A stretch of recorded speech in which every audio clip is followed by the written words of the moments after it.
Hello, my people. Today we are looking at how the Ugandan government or politicians have banned, have, they have, backed down based on the threat or withdrawal of loan from their country. You know what I mean? Last time they have, passed a law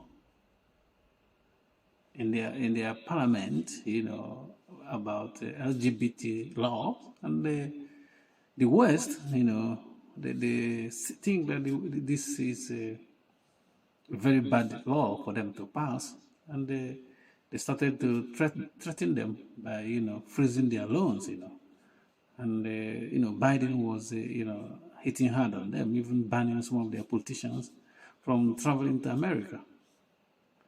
And finally, they have caved in to this pressure by freezing the law they have passed. Imagine if you're you're in Uganda, and you voted for somebody to represent you in your own House of Representatives, and the person who is representing you is, of course, representing what you want, is representing your idea.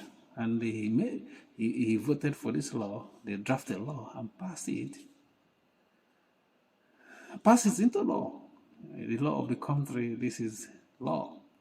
And somewhere, some institution, the World Bank, said this law you pass in your country, you should remove it from your constitution. And if you don't remove it, you're not going to get loan from us. You see what poverty does to a country.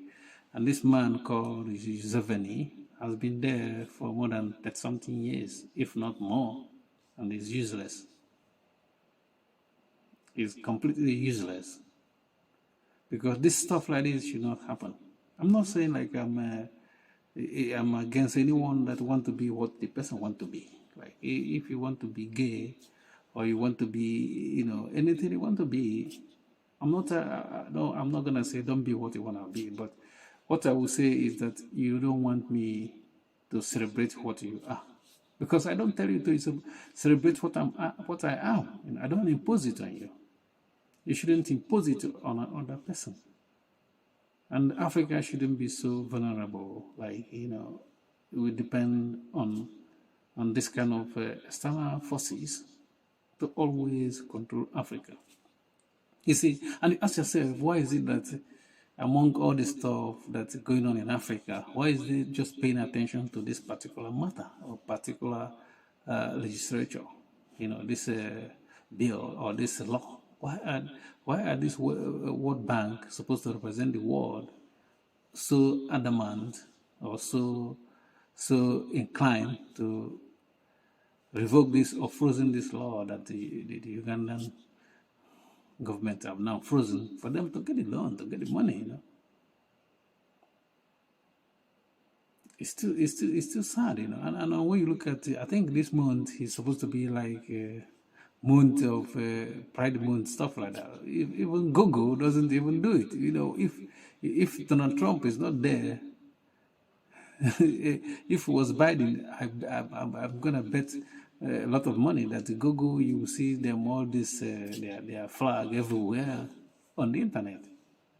But no, it's quiet now, which is good that it's quiet, because if you're doing what you wanna do, don't just saturate people with that, But these people, they want to splatter it everywhere, like all the embassies, they want to plant their flag there. Like, everywhere is their flag, pride flag, everywhere.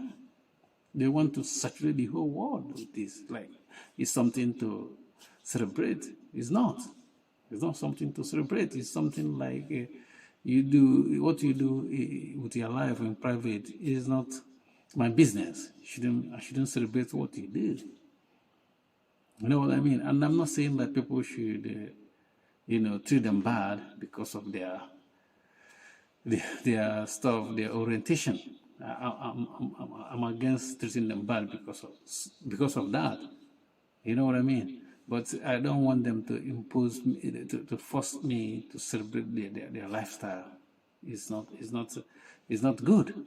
And for them to pressurize or the World Bank to pressure another country is bad, because it's money that's exchange hands. That's why this bill is frozen in Uganda, and it's shameful.